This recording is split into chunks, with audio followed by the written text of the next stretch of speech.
Hello and welcome. This is Yana the Heretic, and this is my channel, The Unpopular Opinion Becoming Popular. And this is another longer video, so I suggest to strap in and to breathe, because it is of the vulnerable and real fashion. So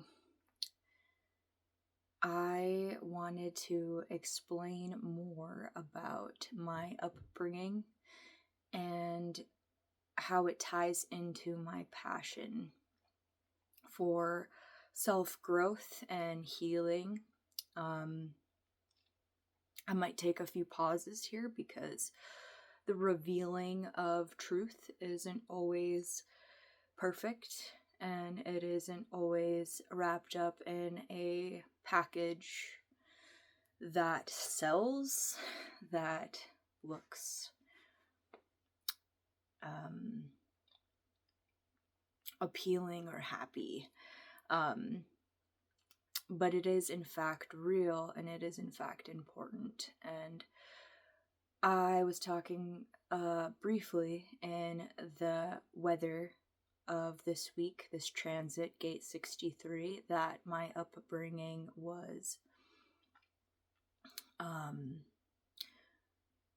a religious one, a cult one, and it ties into why human design is not a cult, and how I don't want to be responsible for your linear path or any path. I want to give information that is of value, especially for this specific time and the times that we are facing throughout the next few years, that will completely change who we are more than the previous ages. And I do not feel the need to hold anyone's hand through an entire process, meaning that once the system is given to you, you can therefore find the research and the awareness that you need beyond the curriculum that I am offering. And that is beneficial because the system is meant for every personal being to digest, and every personal being is going to have their own interpretation of the design types, the profiles. There's definitely details and subtle delegations in the body graph that are meant for you personally to interpret, and that is the mystical nature of it. And of course, I am responsible to be the investigator and the heretic, and I do want to create a community of people, but that doesn't mean that I'm the ruler. That doesn't mean that I am the leader of anything. It is more so a conversation for everyone to feel comfortable and to be able to support each other through the times that are coming forward, that can be extremely destabilizing for your heart, soul, for your mind. And to be able to create a community of people that have a wide perspective is so vastly important. And the cult that I was raised in, I believe it started when I was around 7 or 8 years old. My parents had just moved to the Sacramento area. We used to live in San Francisco before that. And there's a lot of times that I actually do not remember in my history as a kid. And that could be from many different reasons. And I would love to uncover more of that and share it with people, because I think that being able to face the darkest times of your life and to be able to see them for what they are is vastly healing for your neurological system. And I'm ready for that. And any self-hypnosis or whatever else to help me uncover this mass, this giant iceberg, would be absolutely helpful for me at this time. So I'm ready to face it. Yeah, my mom was introduced to the Jehovah's Witness lifestyle by a woman, and it is a woman that did knock on our door. It was at a time where my family were raising me, and they had just come from communist Russia in the 90s, and it was heavily disorienting for them, and they did their best, and we lived in Fair Oaks and some really tough areas at the time, and we weren't wealthy at all at those times. And I know that my parents rushed to build their wealth in order to raise me and in order to give me a good education and a good life. And along those paths, you know, shit happens. You start to want a structure and a belief system that keeps you moving towards what feels just and what feels appropriate for where you've been and what you dislike about yourself. And I completely understand why they decided to try it on. My mom always believed in a faith or another. I remember going to synagogues before that, and she did get married at a Russian Orthodox church. Don't remember if I got baptized at birth, but I definitely didn't get baptized as a Jehovah's Witness. So along this path, this specific cult was very isolating. Not only was I a kid that spoke Russian first, but I had a lot of trouble trying to get to know people. I had a lot of trouble and conditioning, feeling comfortable around people, because I was told that this black and white reasoning where, you know, there's evil in the world, and it's absolutely in the forefront, and it is meant to scare you. It's meant to deter you from doing evil, and you're meant to save people, and that is the association that you have. It's either you stay away from these people unless you're preaching, and, you know, they stripped away a lot of the sensual and erotic nature of female power and prowess. And it was very much like what you would assume, where a lot of people were celibate. A lot of women in the church were celibate in order to wait out until the apocalypse came through and they could marry disciples. They all wore tights and long skirts, and they never revealed their chest. They never really did too much with their makeup, with their hair. God forbid that you would get tattooed and pierced and color your hair a wild color. I know that my mother was just drop dead gorgeous at that time, and my father as well. He was very handsome in his youth, and he's handsome now, but when you're young. And they were flight attendants, so they had a very, I would say, a material lifestyle. They liked having nice things. They liked showing it off. My mom has pictures of herself in different countries wearing like short Gucci and Prada or whatever else she loved at that time, and that's something that completely was not okay for her to express. And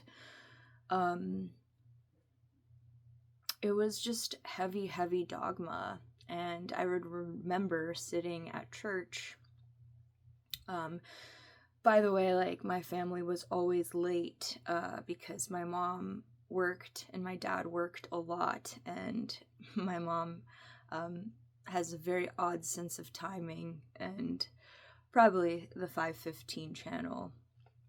I'm not 100% positive, or gate 15, but very odd sense of timing. We were always late, so everyone would always see us coming in late, and we would be the center of attention, and people would scowl or, shake their heads and be like, wow, like, these people obviously don't care about what we're preaching in the belief system.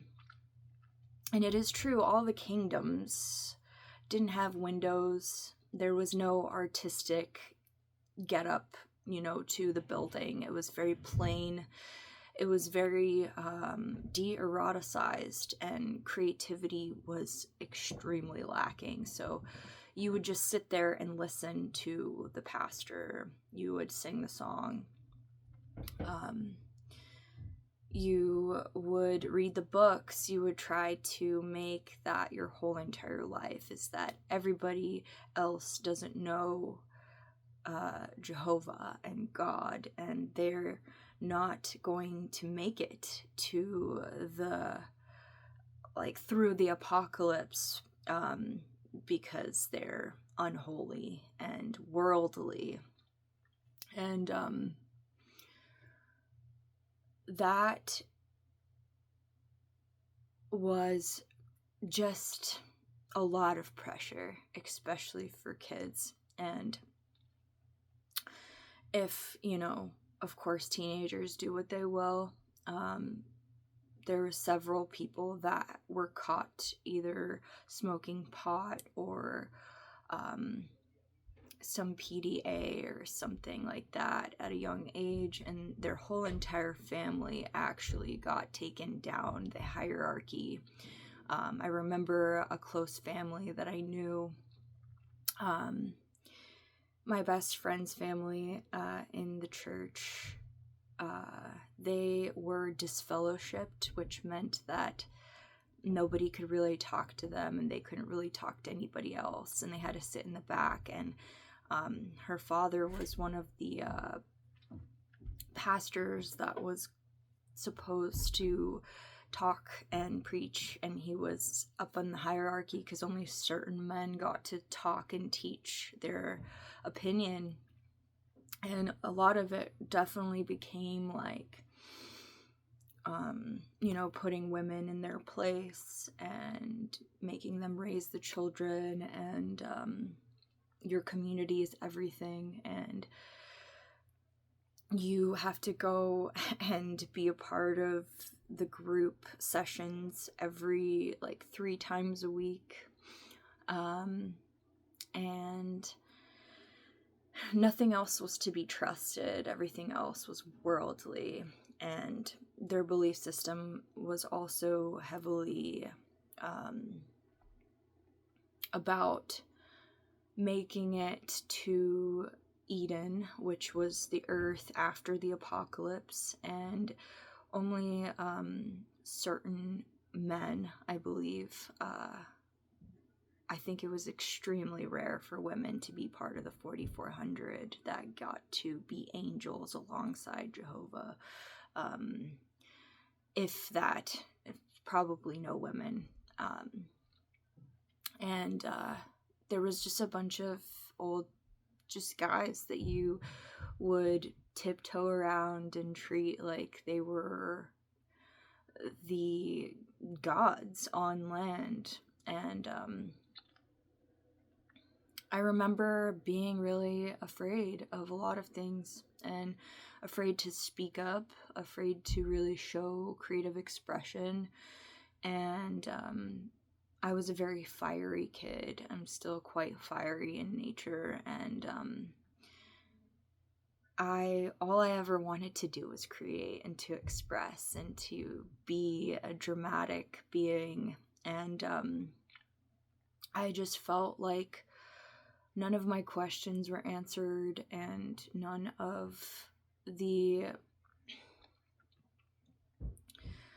nothing was like for certain, and I was pushed out there to be social in this world that I was supposed to fear in order to carry this,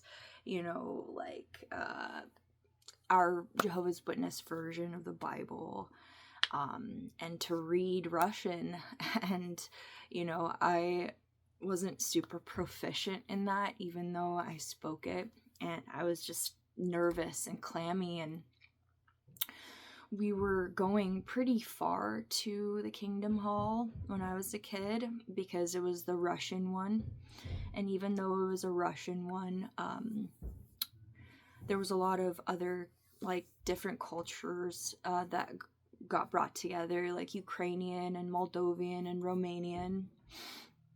And I was one of the only Russian kids. There was probably 5 other Russian kids, which were part of the same family.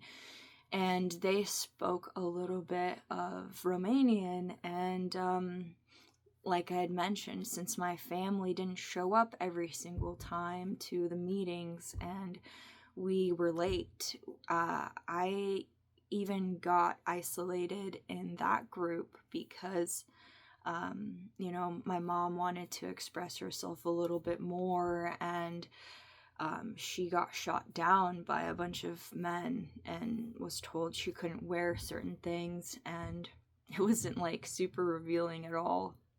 It was a color, for example, red, or something like that, or too many rhinestones or something. And it was extremely difficult to make friends, even in that church. And I was not only did I wasn't able to have friends or neighbor friends when I was growing up, I couldn't go to sleepovers. I couldn't really do anything. I couldn't celebrate really anything at all. Not saying that nothing was celebrated. There was definitely some moments and years in my life where my mom threw up a party for me, and invited these kids over and to swim in the pool. But in all reality, I just felt extremely conditioned to be alone.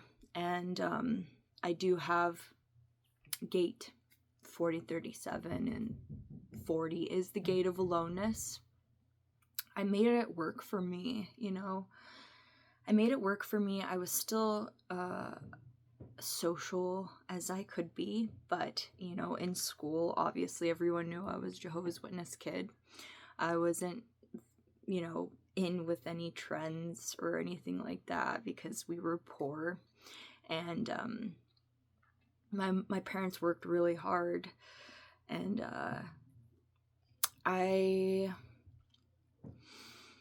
just remember being babysat by a ton of different people, and these were people that were supposed to be trusted.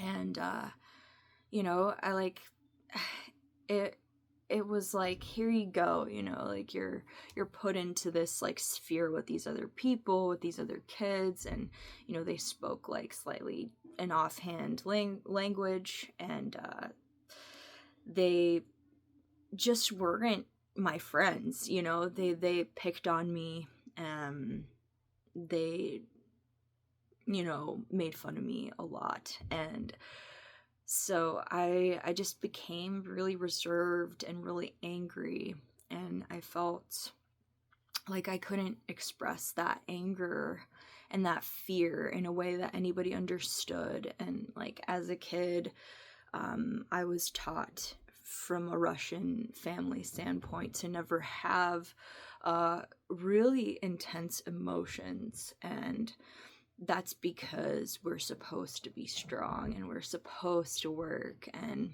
this comes from the same kind of Asian cultural background where it's extremely strict. And, you know, coming from a school system that, you know, you're striving to have standards and getting all A's, and you have to write in cursive, and it has to be perfect and militant and punctual and all of the above. Like I also had the racial issue, where American school systems were never good enough. Americans were stupid, and not to be trusted because they're all idiots. And it was just, you know, from all angles, just ever consuming. And I just felt really internally like just fucked, you know, like from all angles. I was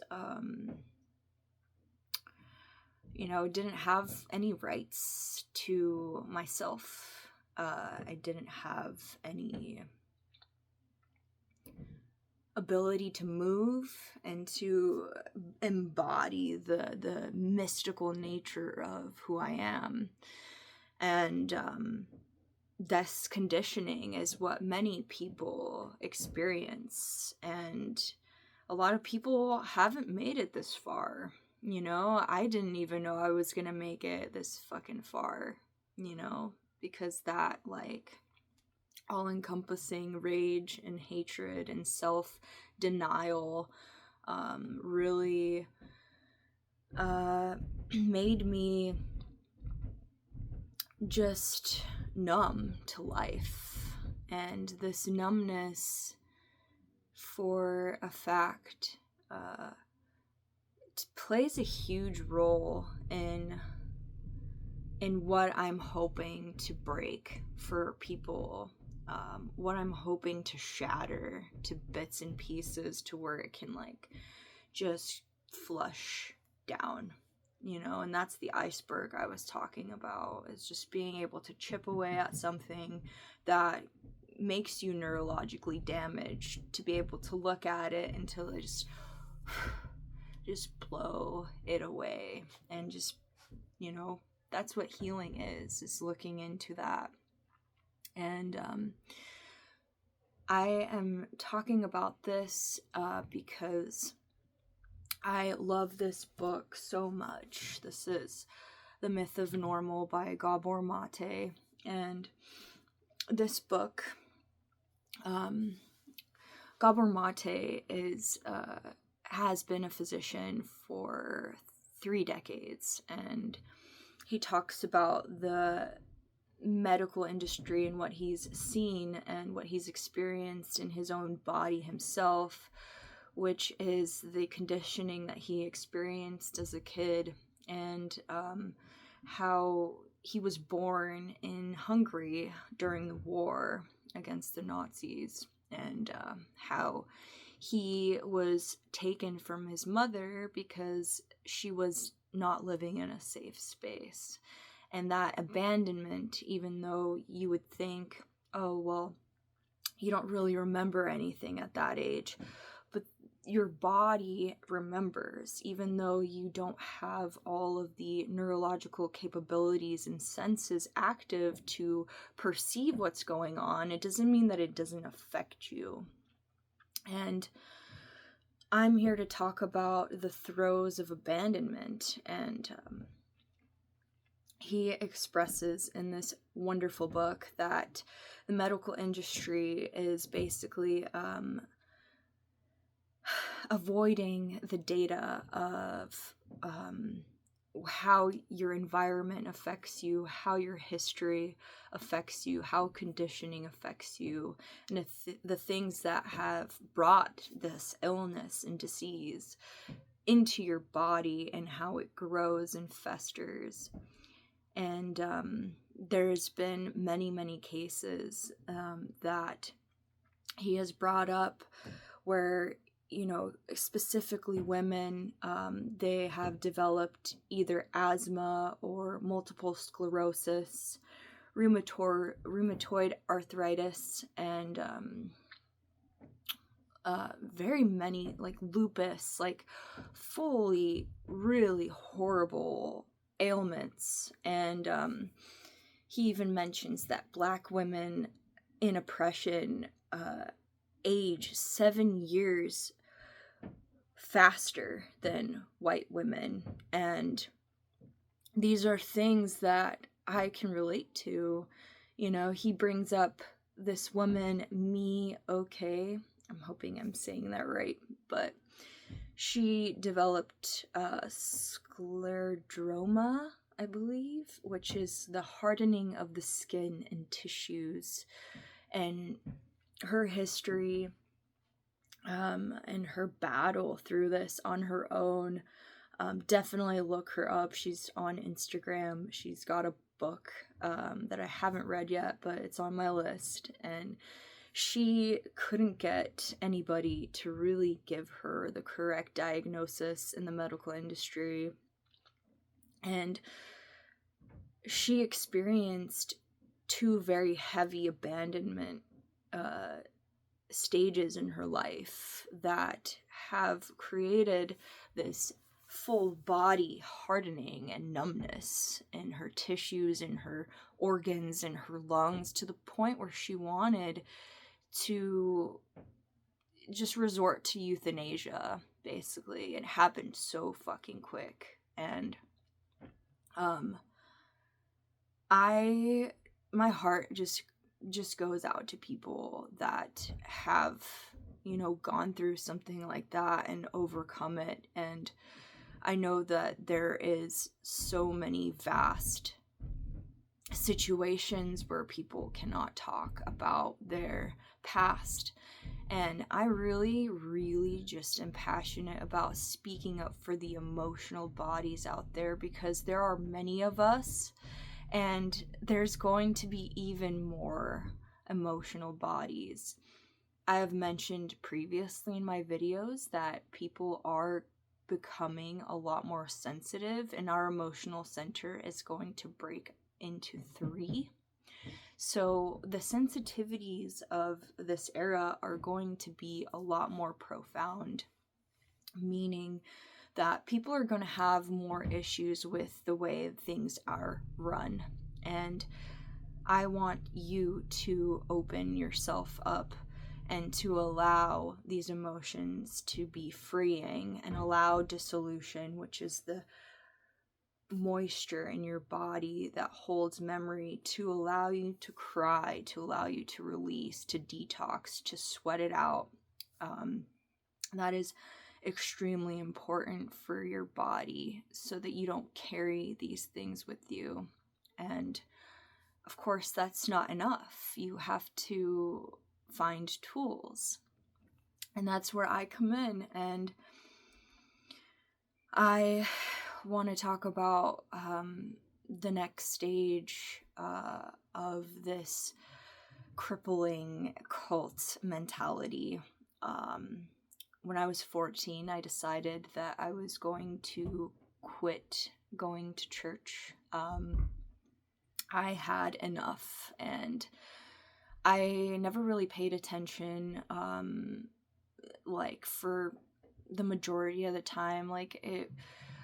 I'm a kid that is an investigator. I love information, and there was some greatly, like, good points made, and there was some magazines that were passed out that brought light to charities and what was going on in the realm of animals.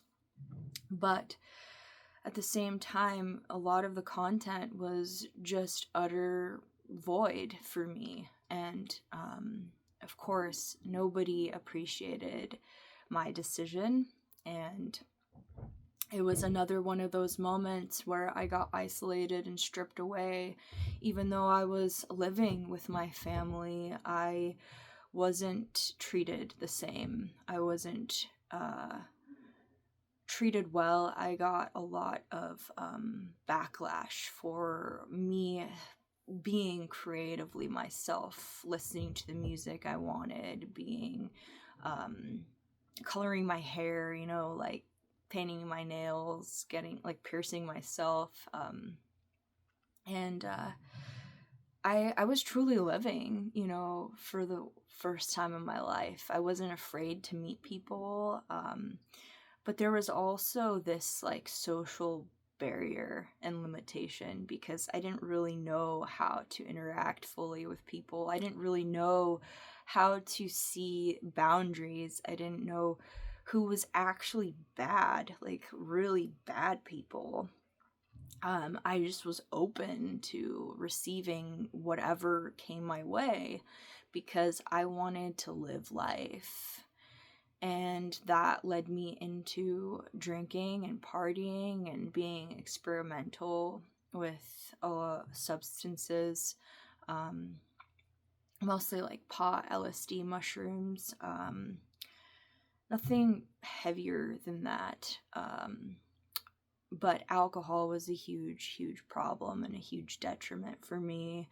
And maybe it's the Russianness, or I don't know what it is, but it was huge, my problem. And I would sneak out, and I would go to kickbacks and parties in my small town. We had moved north at that point, and you know, I changed schools, and it was just very hard for me. I treated my friends as my family, so I really had a hard time leaving like social situations that meant a lot to me, that sustained my enjoyment. So I saw these things that really stemmed from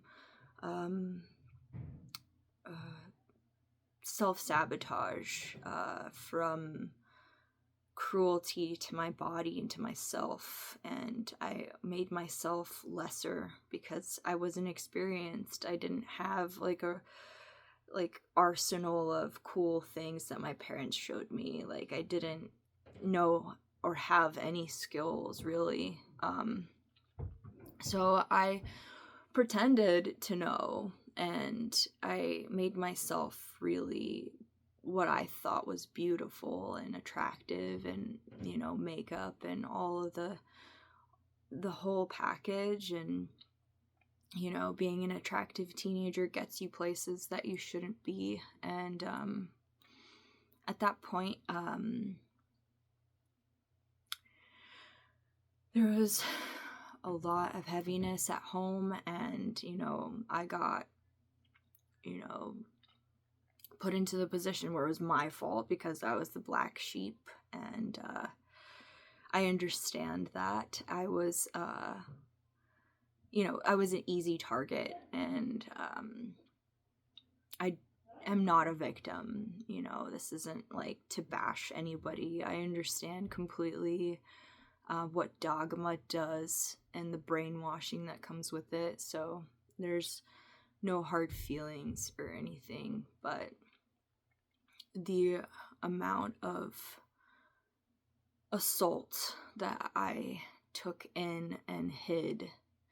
And you know, people say like, oh, when you're young, you're always experimenting with things, and you know, everyone does it, but nobody really takes it and expands on it. Nobody really wants to remember all of the details and to be like, yeah, that actually wasn't so good, and that really affected my psyche and my body, and I didn't have very much affection from anyone. I didn't have any like social inclusion or cues that, I could just be important as myself and the intelligent force or the goofy force that I am. It was more based off of erotic or sexual nature. So I got myself into situations where I was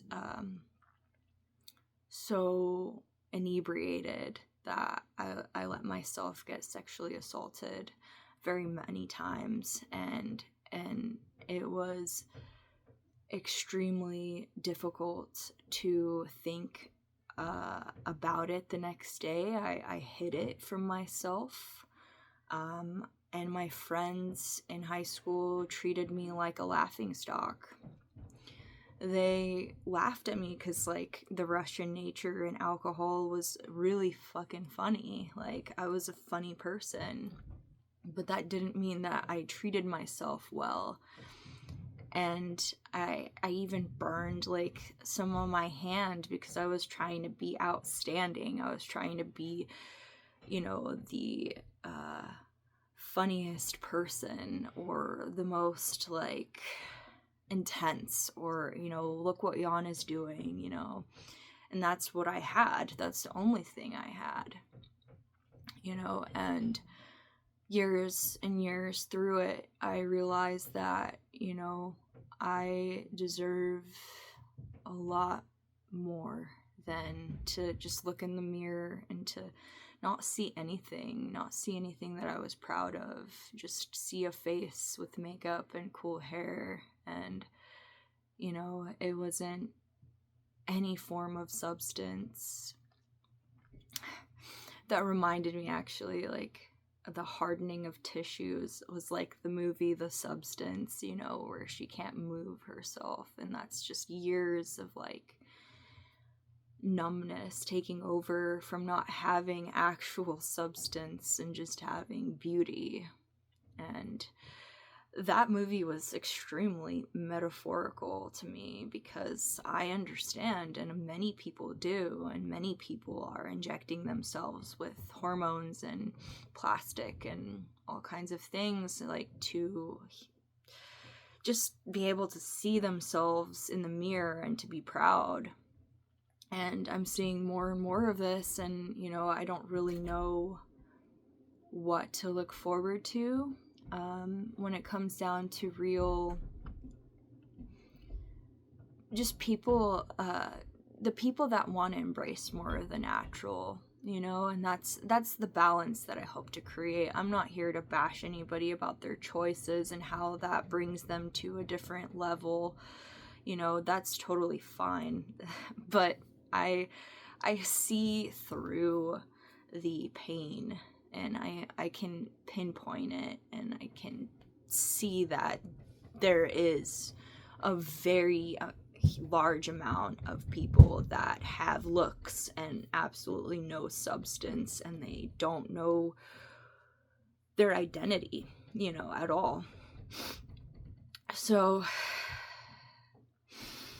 yeah, people are conditioned to be passive. Women are conditioned to be passive. They're conditioned, a lot of people are conditioned, men especially, are conditioned to not have emotions, and there's been such vast changes, from that place, and people are starting to be more emotional, and there's still this hardening, though. There's still this hustle culture that I talk about. It's like, do you really think that it's good to go to work when you had some, like, really traumatic thing happen to you? Do you really think you can power through that and just lock it away somewhere and then eventually you'll get fucking cancer, or, you know, your eyesight will go, or, you know, you go deaf, or, you know, like, some fucking shit will happen to you, dude. Like, it's inevitable. It's proven.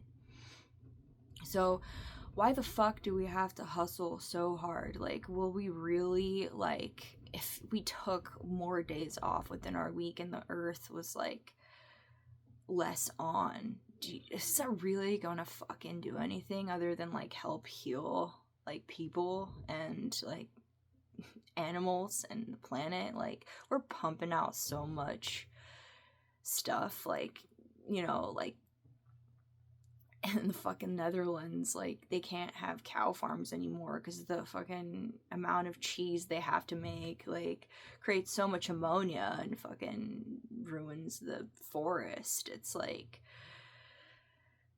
I get it, you know? I mean, people fight for those farms and for their cows. They're like family, you know? But the situation is, excuse me, do we really fucking have to be on, like, all the time? Wouldn't we have a lot more depth if we didn't have to fucking hustle constantly and, like, throw out content all the time and just, like, force ourselves to, like, be above the next person? Like, what the fuck, like, are you thinking, you know? Like, seriously, you know?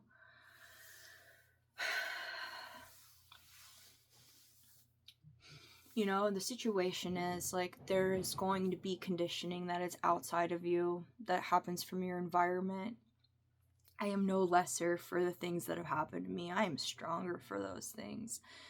And I have the tools, and I've been given the tools, you know, all my life to be able to see this, to heal it, to pinpoint it, to be the mystical self that I am.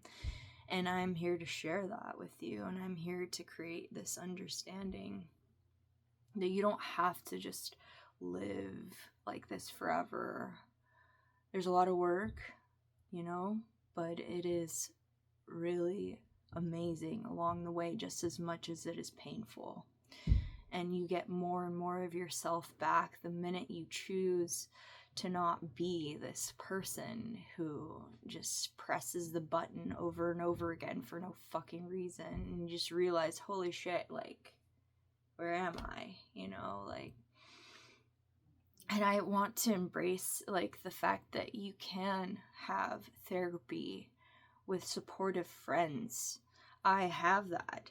It's a rarity, you know, to be able to talk about the lowest of lows, like, you know, to be able to really get people through the hard times. Like, that's what therapy is. Like, why wouldn't you want to hear it? Why are people so, like, iffy about, like, what you went through, you know? Why can't they just hear it without fucking, like, having an opinion? You know, you still felt those things. Those things imprinted on you. And having those, like, trusted people that can really listen matter so much. And I appreciate those people that are there for me. You know, obviously I don't want to be in the lows, like, forever. And obviously I have my outlets, you know, for those moments. And I have content, you know, and I have novels and novels of things I create alone. And that's where I get some of the most gratifying times, you know, being emotional is from being alone. But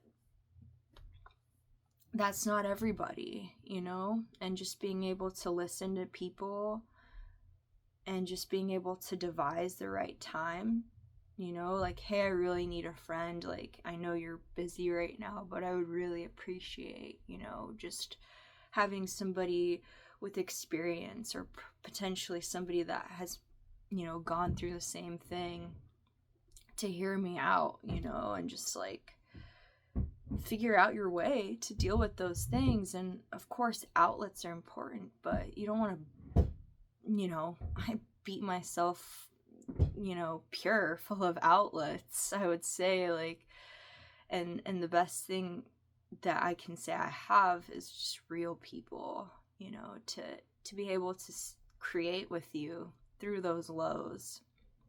and to be able to really just to live, you know, to share and to live and to grow from that place.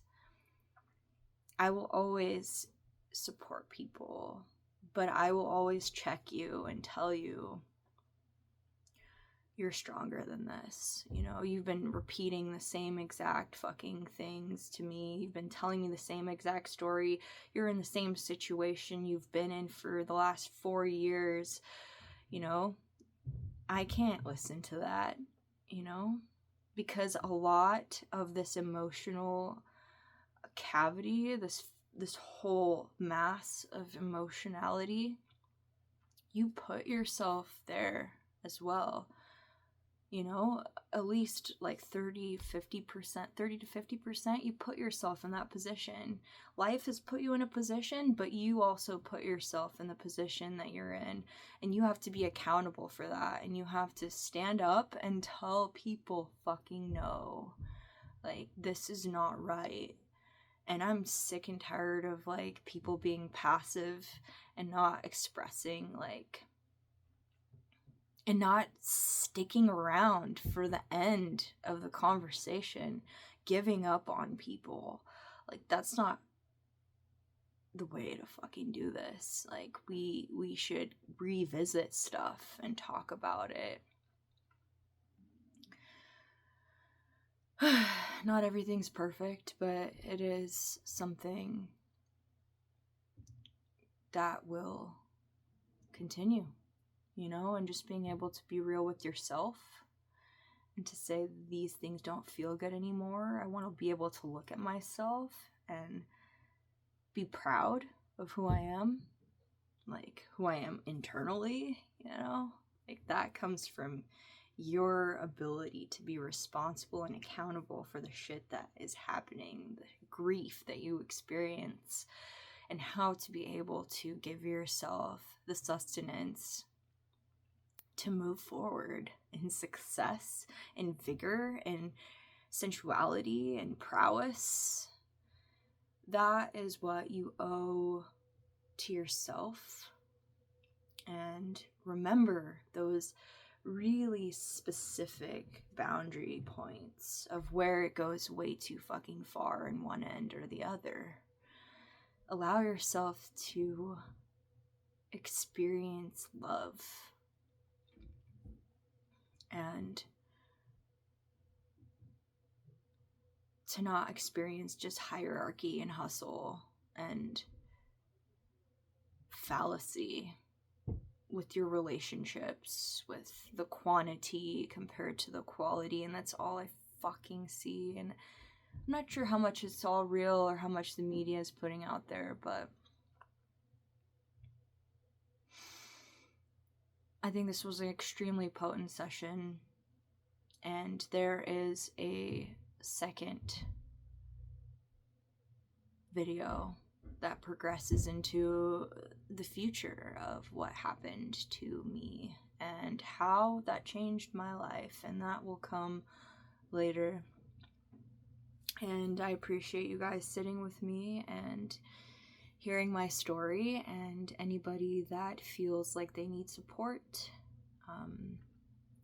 that they feel super riveted and passionate, or if they need a change, and you need somebody to help you get there, like, I'm free to do that for you. I'm here to guide and give you a foundation to follow. And it is one foundation that is vast, and it has been one that I have stuck with for years. And it is a really heavy tool in your tool belt, so in the best way. And just reach out if you feel anything at all. I'm here for the emotional beings, and thank you.